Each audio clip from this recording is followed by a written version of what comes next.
She sat near the rear of the aircraft helmet in her lap, back straight, saying nothing. No one spoke to her. They didn't need to. The silence said enough. Just cargo, some had whispered. Just extra weight. She heard it all without reacting, her face calm, like she'd trained for years to ignore noise that wasn't worth answering. The air was heavy with routine. Crew checked strap systems, blinked, green pilots joked over headsets. But no one gave her a second glance. She wasn't part of the machine. She was an afterthought in a place where every second counted and every pound mattered. "Don't let her touch anything," someone said. The others chuckled. 23 minutes after takeoff, the jokes died. A blast rocked the fuselage. Lights snapped off. Smoke filled the vents. Metal groaned like something alive was tearing apart. Alarms screamed. One medic slammed into the wall and didn't get up. The co-pilot was bleeding out. The cockpit was chaos, and still no one looked at her. Not until she stood. She moved fast like muscle memory had taken over. Her boots crunched across debris. She didn't wait for permission. She reached the cockpit, pushed the broken door aside, and slid into the empty co-pilot's seat. The captain turned ready to yell, then stopped. "What are you doing?" he asked, not believing what he was seeing. She didn't flinch. Her hands were already working the console. "I've flown worse," she said. Her voice was steady, measured, not cold, controlled. He hesitated. She didn't. The plane began to respond. Warning lights dimmed. The nose lifted. Outside, the world was spinning. Inside, she was calm. And in that moment, everyone realized something they should have known the second they boarded. She was never just cargo. Part 1. Introducing Grace. More than just cargo. Grace Nolan sat with her back against the cold aluminum wall of the aircraft, eyes focused on nothing and everything. Her helmet rested loosely in her lap, hands folded over it like she'd done it 1,000 times before. Around her, the crew moved with purpose, but no one acknowledged her presence. She wasn't one of them. At least not anymore. They made that clear with every glance that passed over her, with every clipped word said just loud enough to sting. She didn't flinch. She never did. Her flight suit was regulation, but not new. The name patch was slightly faded, the seams along the shoulder worn thin. She kept her boots polished, though, kept her collar tight. There was dignity in how she held herself, like she still believed in rules no one else followed anymore. She didn't speak because she'd learned a long time ago that silence carried further than protest. Grace wasn't there to make friends or win trust. She was there to observe, to feel the tension in the air for herself. Intelligence reports were numbers and maps. She wanted faces. She wanted to know what kind of fear lived near the front. That was how she operated, close to the edge. A decade earlier, her name was etched on test flight records. She flew experimental aircraft in conditions most pilots wouldn't touch. She logged more hours in prototype simulators than the average squadron commander. She made calls in the air that saved lives, pushed limits, rewrote margins. But none of that was pinned on her chest now. She didn't need medals to prove what she could do. What she couldn't undo was the day she broke protocol to save 7 lives. She flew an evac mission without clearance, brought a damaged bird and its bleeding crew home through enemy fire. Command called it reckless. She called it necessary. They called it insubordination. She didn't argue. The court didn't care that she saved lives. They cared that she didn't wait for permission, and that she was a woman who refused to sit quiet when the stakes were high. So they stripped her wings and reassigned her to logistics. Just cargo now. She didn't contest it. What would have been the point? Politics was louder than truth. She packed her things and reported to base like nothing had changed, even though everything had. Her world had narrowed to silence and escort duties. Still, she showed up early. Still, she inspected every strap, every buckle, every report. The habits of a pilot never left her. The hunger to serve didn't fade. She watched from the back of that aircraft, not because she had no purpose, but because she was waiting for it to reveal itself. The others didn't know. They didn't recognize the way she scanned the cockpit during pre-checks. They didn't catch how her fingers twitched when the engines started, as if recalling every switch and gauge by muscle memory. She noticed every small delay in the checklist, every hesitation. She saw the co-pilot rest his hand too long on the throttle. She said nothing. They dismissed her, and she let them. She wasn't there to be seen, but there was something unshakable in her stillness, like she carried weight no one else could see, like she'd already lived through fire and come out the other side not burned but sharper. Grace Nolan didn't need to prove anything to them. She wasn't chasing validation. She didn't need their approval, their welcome, or even their respect. All she needed was one moment, one chance. Because when it came, she wouldn't hesitate. She never had. Part 2. The Flight. A Mission Turned Nightmare.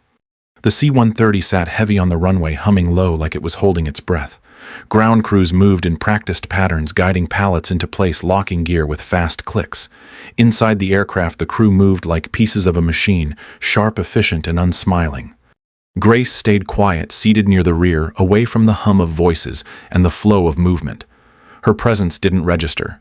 No one offered eye contact. The loadmaster stepped past her like she was part of the wall. The jokes passed between crew were clipped technical, all about fuel ratios and mission windows. Not one word was meant for her. Up in the cockpit, the pilot checked his instruments with one hand while sipping lukewarm coffee with the other. The co-pilot leaned back and adjusted his headset.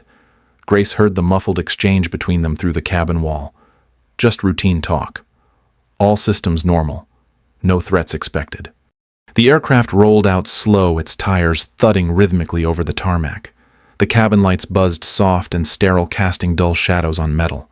Grace watched the straps sway slightly as the engines kicked higher. They lifted off smoothly, banking east over the flat horizon.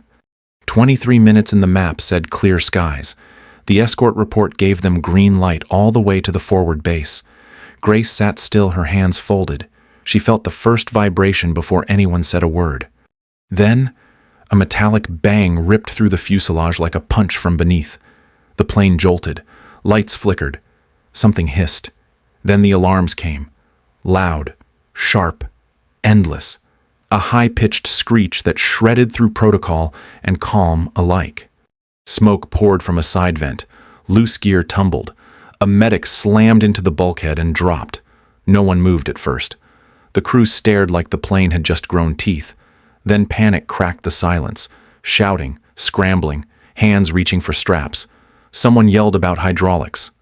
Up front, the captain barked out partial diagnostics voice too fast. The co-pilot never answered. His head had slumped to the side, blood soaking his flight collar. A jagged piece of metal jutted from his ribs. In the cargo bay, 2 crewmen fought to secure a loose crate before it crushed someone. Sparks rained from an exposed panel. The plane tilted, dipped, then bucked hard left. Grace leaned into it, eyes locked forward. She moved, calm, fast. She passed the open bay where chaos spun in circles. A strap whipped loose and slapped the wall. One man screamed. No one gave orders. The headset chatter collapsed into fragments.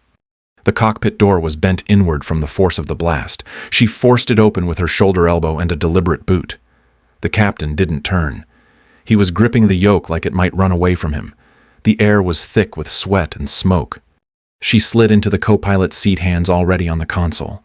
He looked over, confused, angry, scared, told her she wasn't authorized. She didn't respond.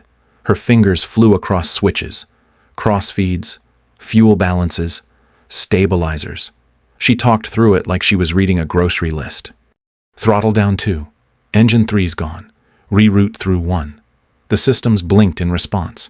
The shrill alarms dropped into a low hum. The plane lifted slightly, just enough. Enough to breathe. Enough to think. The blast had done more than damage the structure. It cracked the chain of command. What was left was fear smoke and a woman they'd all dismissed. Grace kept her hands moving. Every click mattered. She didn't look at the instruments anymore. She felt them. The pitch in the engines, the tremble in the rudder, the sluggish yaw of a heavy bird fighting gravity. The rear bay quieted. Orders started flowing again, but they weren't coming from the captain. They were coming from the woman who was never supposed to touch anything. The situation was still critical. They were too low, too heavy, and headed toward rough terrain. But now they had something they didn't have a minute ago. They had a pilot in the seat, a real one. Part 3. Turning Point. The moment she became the pilot. Sub. Part 3.1. The cockpit. She takes control. The cockpit was thick with smoke and noise, every light flashing red like a scream. Captain Morales was locked into his seat eyes, flicking between failing readings and a co-pilot who wasn't moving. His voice was tight raw from yelling into dead channels. He didn't notice her at first. Grace moved, fast, steady. She stepped over the fallen headset, pulled the broken door farther open, and slid into the co-pilot's chair like she'd never left it. Morales turned half ready to bark a warning, then froze. His mouth opened but couldn't find the words. She didn't wait. Her hands were already moving, flipping switches in a sequence he hadn't touched. She rerouted fuel lines, rebalanced thrust, throttled back on engine 2 before it flamed out completely. He snapped at her, said she wasn't authorized. She answered without looking at him. "I've flown worse." Her voice didn't shake. It didn't rise. It simply cut through the panic like a scalpel. Precise. Calm. He hesitated. For half a second he clutched the yoke like it might disappear. Then he saw the lights shift. One warning dropped. Another dimmed. The pitch steadied. The nose lifted by inches. Grace didn't smile. She didn't gloat.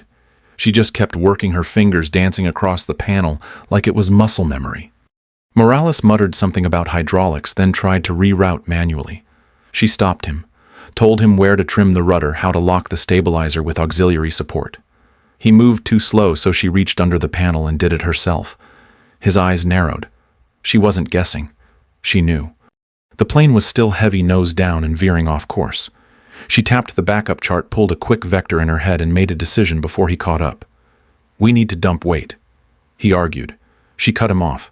"Dump munitions. Keep the med gear." He blinked. She radioed the cargo hold. "Stand clear. Pallet left. Munitions only." Her voice didn't rise with urgency. It lowered, controlled, centered. Like she'd said it 100 times before. A hiss followed. The rear bay opened just enough. Then the weight dropped. The aircraft jolted, then shifted its balance. Grace adjusted trim again, leaned into the new drag pattern. Morales stared at her hands. They moved like they belonged there, like they never stopped belonging. She didn't once look down. Her fingertips knew every dial, every delay and feedback. He asked about her hours. She didn't answer, just said classified. He glanced at her name tag. Still hadn't read it. But he didn't need to anymore. He saw what mattered. How she felt the vibration of the plane like it was a part of her. How she adjusted without being told. She checked the terrain. Fast approaching canyon stretch, low jagged, bad visibility, worse options. Morales warned her about suicide terrain. She looked at him and said she'd flown worse. He believed her. They were still bleeding altitude, still losing fuel, still one engine down another on the edge, but Morales leaned back, not relaxed, just aware. She had control, and she wasn't giving it up. He started relaying her commands instead of questioning them, told the crew to brace, told them to listen to her. No one argued. They all felt it. The change. This wasn't a wild gamble anymore. It was guided, intentional. It had rhythm again. Grace reached for flap control. Adjusted pitch manually. The plane started to glide instead of fall. It wasn't safe, but it was flying. And Morales, who had once told his co-pilot not to let her touch anything now, sat quietly letting her lead. He looked at her again, not at her uniform or her rank, at her hands, at her posture, at the stillness in her face. Not empty, focused, dead center. She didn't speak unless it mattered. Didn't react unless it was urgent. That was the mark of someone who'd faced worse than this and kept flying. Outside, the ravine was closing in. Inside, she was already adjusting for the first turn. A deep right bank that would decide everything. Morales gripped his seat. Grace didn't even blink. She had control. The plane wasn't just surviving, it was responding, and everyone on board could feel it. For the first time since the blast, they had a chance. And the woman they once called extra weight was the only reason why. Subpart 3.2. The Canyon. A pilot's fight for survival. The canyon rose up ahead like a trap, jagged cliffs waiting with silent patience. There was no time to reroute, no altitude to climb. Grace kept the aircraft low, eyes fixed on the narrow thread of space between rock and sky. Her left hand gripped the yoke, right fingers adjusting throttle by feel. The slightest mistake would tear the plane apart. Wind rushed through the canyon walls, slamming the aircraft from side to side. Every gust felt like a challenge, every correction a gamble. The Hercules groaned, its frame shaking under the stress, but Grace didn't flinch. She leaned into each turn, reading the terrain like it was written just for her. Her knuckles never whitened. Her breathing never changed. Behind her, the cabin had gone silent. The crew no longer shouted. They held onto straps, braced for the next lurch. One medic closed his eyes. Another mouthed a prayer. No one gave instructions. No one second-guessed her. Morales sat beside her, watching closely, his hand hovering near controls he no longer touched. The first tight turn came fast, a right bank twist between two ridges with almost no clearance. She dipped the wing low, almost grazing stone. The proximity alarm screamed. She cut it off without blinking. Dust spun around them, scraped the glass. The rear cabin shuddered as wind hammered the side. Grace adjusted pitch with her thumb, just enough to keep lift under the left wing. The next climb hit hard. A sudden ridge rose ahead, not marked on the outdated chart. She throttled up on one engine, pulled the yoke, let gravity tug back. The nose fought to rise. They scraped through the gap with maybe 10 feet to spare. Morales looked at her like he couldn't believe she'd made that call. She didn't look back. The ravine twisted left, then dropped into a shallow basin. Grace let the aircraft descend just above stall speed. The engines whined, starboard wing catching a downdraft. The tail kicked out. She kicked the rudder-nudged power, held it steady. One false move and the plane would spiral. She made it look easy. Up ahead, the cliffs parted just slightly. Beyond them, flat desert stretched out like a promise. Grace leaned forward, told Morales to lower the gear. He did without hesitation. The thud of wheels locking in felt like a heartbeat restarting. She throttled back, called for silence, and lined them up with a patch of cracked ground barely wide enough to count as a strip. The old runway came into view, half covered in sand. No lights, no margin, just a ghost of a landing zone. Grace trimmed the flaps again. One engine was still humming, weak and uneven. She killed the other two, let the aircraft glide. No one spoke. They all felt it. This wasn't just a landing. It was the last card. She brought the nose down gently. Left gear touched first. The plane bounced once, slammed again. All wheels down. Dust exploded upward, turning the sunset into haze. Brakes screamed. The tail fishtailed. A container slammed into the front bulkhead. The aircraft skidded, dragging scars into the desert floor. Then finally it stopped. The engine gave one last stutter, then went quiet. Everything held still. No one cheered.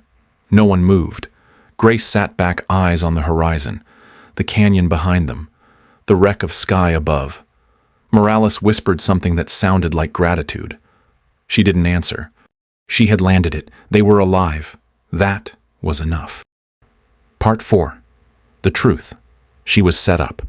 Outside, the wind tore across the forgotten runway, stirring sand into low swirls around the C-130's battered frame.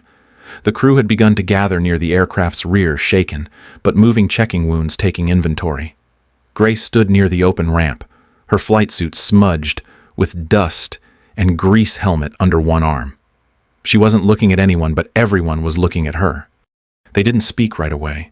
They didn't need to. The silence carried weight. One by one, they realized the woman they hadn't trusted had just saved all of them. Morales moved closer still, catching his breath, eyes never leaving her. He started to say something, then stopped. The words weren't ready. She wasn't waiting for them anyway. She turned and stepped to the field comms unit a technician had just set up. A long-range channel crackled through static. Grace picked up the mic, calm and deliberate. She gave her report. Aircraft status. Casualties minor. Command assumed after pilot incapacitation. Protocol Alpha 7. The crew stiffened. That protocol was reserved for emergencies where command had to transfer immediately without rank. The voice on the other end stuttered. They asked who was speaking. She answered with clarity. Sergeant First Class Grace Nolan, former test pilot. Flight command reinstated under emergency provision. Another pause. Then a deeper voice cut through the line, clipped and furious. Colonel Brenner. He told her to stop, ordered her to stand down, said she was not authorized to speak. But the comms technician had already patched the frequency wider. Every unit nearby could hear him. Grace didn't blink. She stated calmly that the sabotage attempt had failed. She advised the colonel to prepare his own statement. All systems, all orders, all overrides had been recorded. Behind her, Morales stared eyes wide. One of the medics cursed under his breath. A younger tech whispered to no one. They set her up. Grace didn't turn toward them. She stayed focused on the signal. The line went silent.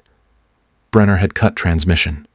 Grace reached into her flight pocket and pulled out a folded slip of paper. It was a transfer order unsigned except for one stamp. Colonel R.K. Brenner. Morales saw it. He knew the name, knew the signature, knew this wasn't just a mistake. This was targeted, intentional. He stepped forward, his voice no longer formal. "You were set up." She nodded once but didn't speak. Morales asked why. She looked at him, the first real eye contact they had shared, and her voice dropped to something quiet but unshakable. Because they needed someone to blame. Because she had disobeyed protocol to save lives. And because being bold wasn't welcome when it came from someone like her. She gave back her stripes instead of begging to keep them. She kept her silence while they reassigned her to cargo. No command, no cockpit, just escort duty and no questions asked. She stayed low because they expected her to break. But she never did. Until now. Morales swallowed hard. The crew gathered close, listening without daring to interrupt. They had mocked her, ignored her. Now they hung on every word. Grace unfolded another paper. Maintenance records. She handed them to Morales. It showed the last rotor alternator had been flagged for replacement. It wasn't. Someone had overridden the maintenance code. The order came from Brenner's office. He wanted the alternator to fail, wanted the aircraft compromised with her on board, make sure she never flew again, make sure she was written off quietly. But it didn't work, because she was better than they expected, because she refused to be erased. One of the junior crewmen asked why she didn't say something sooner. Grace looked down at the sand for a long moment, then answered simply, "Because sometimes silence speaks louder than defense. And sometimes it's not about winning. It's about surviving long enough for the truth to land." In the distance, lights appeared, a convoy approaching, military rescue. Morales turned toward her, his voice softer now. "You really flew evac under fire?" She nodded. He asked if it was worth it. She didn't answer. The convoy arrived in waves, Humvees, a command truck. Uniforms stepped out fast and focused. Orders shouted. Medics moved with stretchers. The aircraft loomed behind them, scorched but intact. The commanding officer found her by the ramp, still holding the helmet under her arm. He checked his device, confirmed her identity. "You're the one who landed it." She didn't answer. He looked around at the silent crew, then at Morales. Morales stepped forward and said it was true. All of it. She saved the aircraft, saved the mission, saved them all. The officer radioed command, asked for Brenner's line. Got nothing. Signal dropped. Grace stood still. Morales added that if no one took her report seriously, he would. He'd file his own. Go to the Inspector General. Bring it all up the chain. The crew murmured in quiet agreement. Another vehicle landed by chopper. A brigadier general stepped out, scanning the scene with sharp eyes. He didn't walk to Grace right away. He listened first, watched the faces, read the air.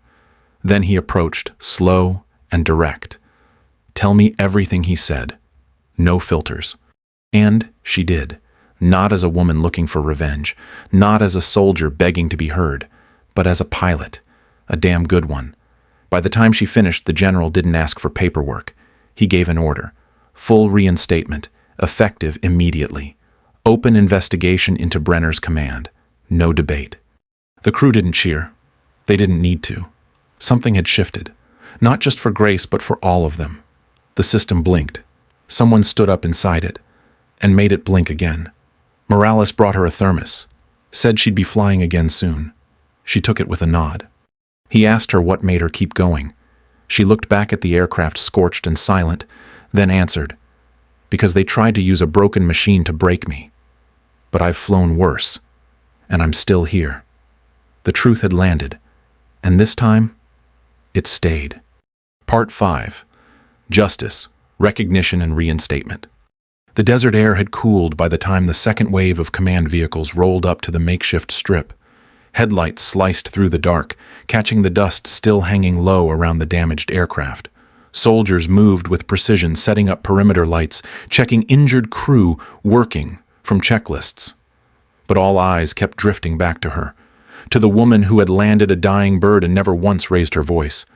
Grace stood near the open ramp, posture straight, helmet still tucked under her arm. Her suit was stained, streaked with oil, but she looked composed. She didn't speak unless someone asked her something directly. Even then, her answers were simple, clear, nothing added, nothing taken away.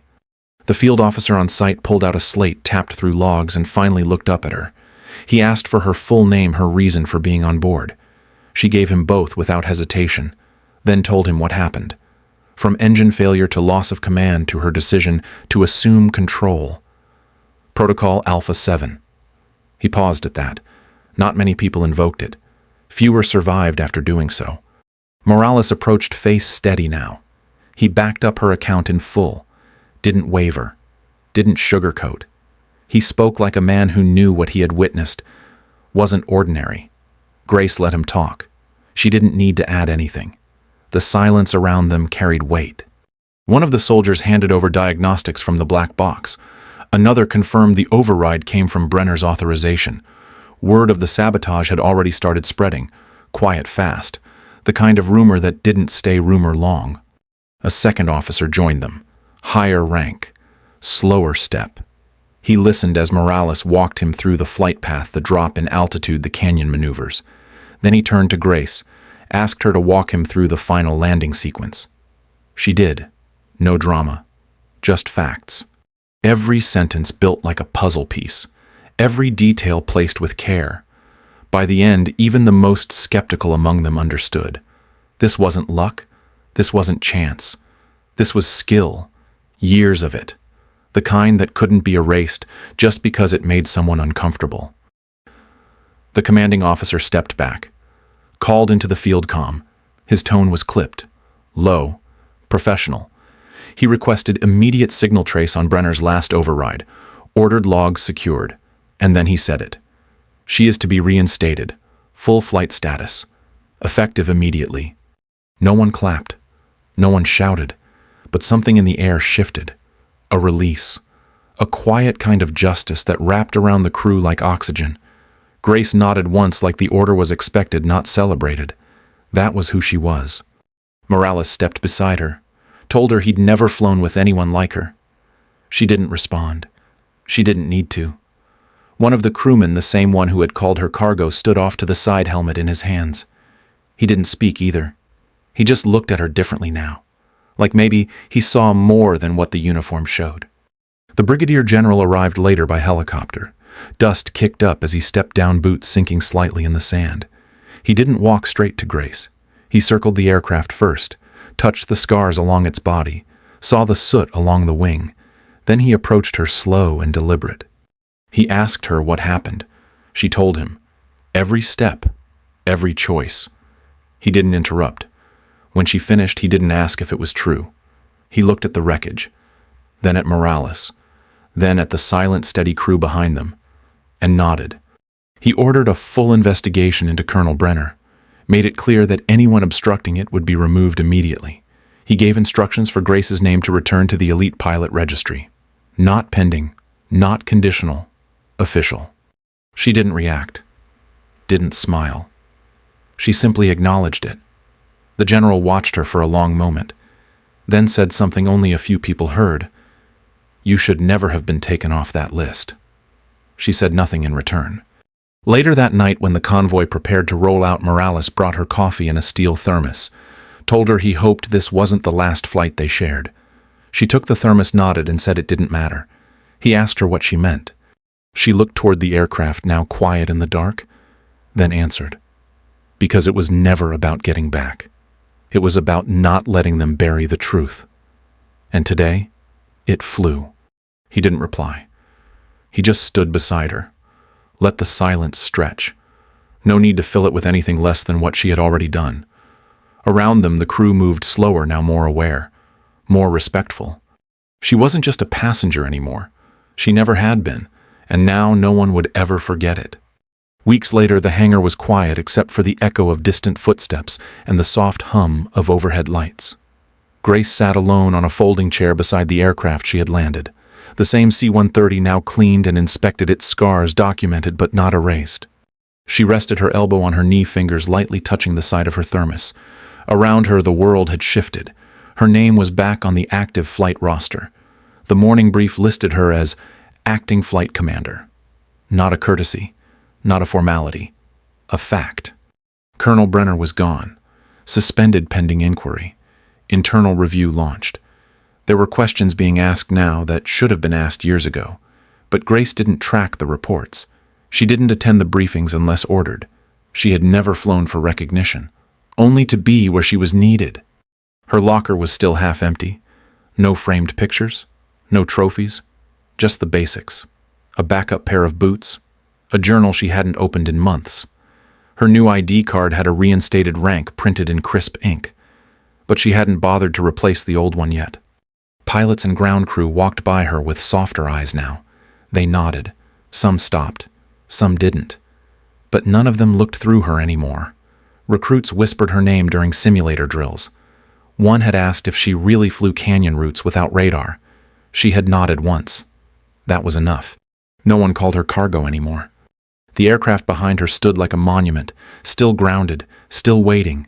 It would fly again, soon cleared for transport, but Grace didn't need to be on it.